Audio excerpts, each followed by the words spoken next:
Bonjour à tous. Donc voilà, la question qui nous amène aujourd'hui, c'est l'e-sport. On voit que l'e-sport explose là avec le problème du confinement, que ce soit en NASCAR, en IndyCar, en Formule 1, toutes les disciplines, bref, se mettent à l'e-sport.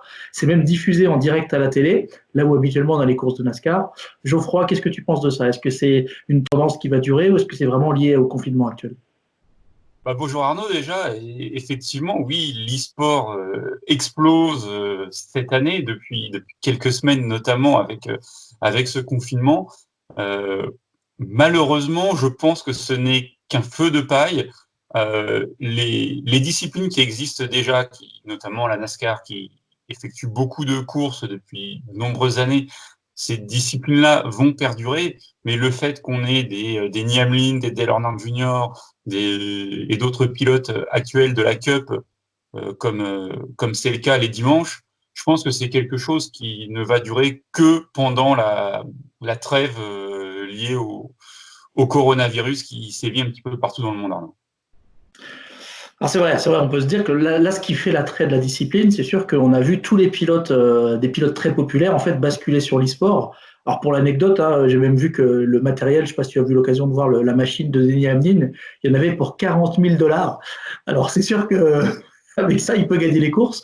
Par contre, là où je suis quand même assez surpris, c'est qu'on voit que c'est des pilotes, finalement, il y en a qui roulent déjà depuis très longtemps en e-sport, pas forcément qui font les compétitions, mais on voit qu'ils ont de l'expérience. Pour que Denny Hamlin gagne la première course à Homestead, on sait tous que c'était pas son premier essai en e-sport.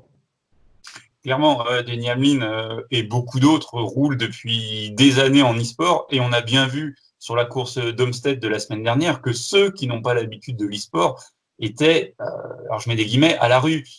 Jimmy Johnson a créé quelques drapeaux jaunes, ça faisait une semaine qu'il roulait. Chase Elliott, qui n'avait jamais roulé, il avait beau avoir Ryan Blaney comme chef d'équipe, il a terminé la course 24e de mémoire. Donc, voilà, faut avoir l'habitude de rouler.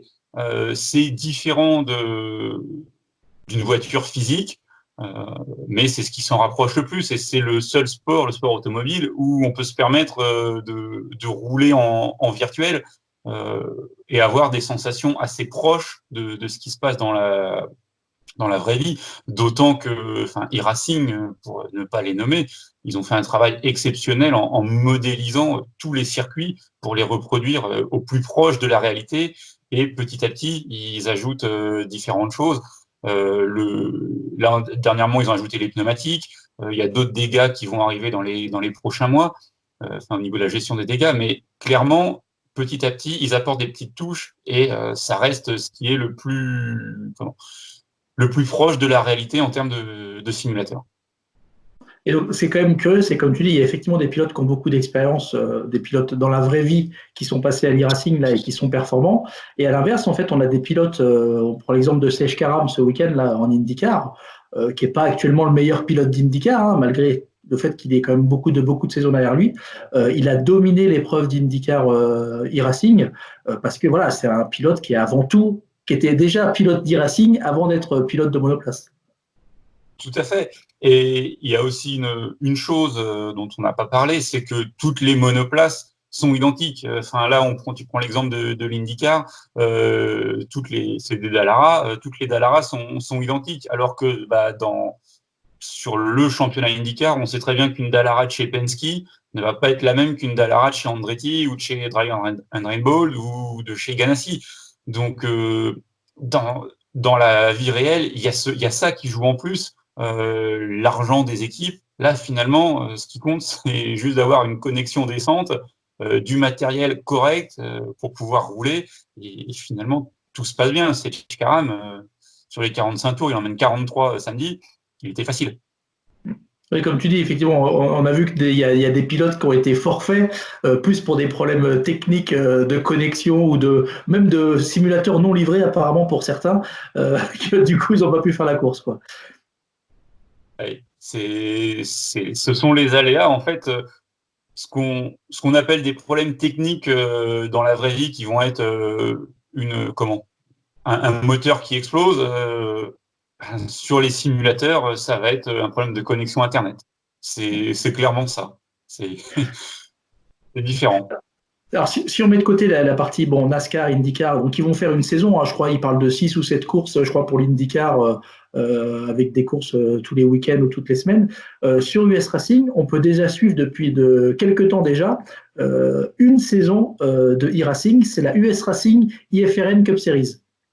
Exactement, ça fait 3 ans maintenant qu'on la commente, donc avec Adrien de Paddock TV. Mais ça fait 3 ans que ça dure et on a un niveau francophone qui est très très bon avec des pilotes, dont un notamment Simon Crochard. Quand on regarde ses statistiques, le fameux e-rating d'e-racing, il est dans le top 20 mondial des pilotes e-racing sur ovale. Donc ça parle un petit peu. C'est pas, comme on dit l'expression, c'est pas le perdreau de l'année, quoi. Et donc, tu sais s'il a déjà roulé face à des pilotes de NASCAR de la vraie vie?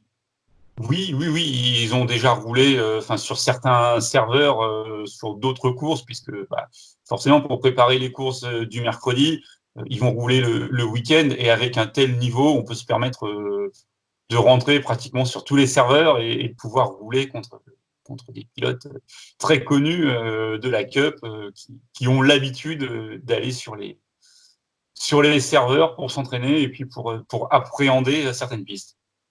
Ok, donc la prochaine course de NASCAR, c'est ce soir, et ça sera a priori diffusé sur Automoto la chaîne, en plus, ce que j'ai cru Oui. comprendre. Et la prochaine course d'IndyCar, je crois que c'est la semaine prochaine. Et ça, samedi prochain. Et voilà. Et pour la IFRN Cup Series? Ce sera mercredi et ce sera au Texas. Ok, voilà, très bien. Bon, on vous laisse pour aujourd'hui, puis on se retrouve très bientôt pour de nouveaux commentaires sur l'actualité. À bientôt, bye bye. Salut tout le monde!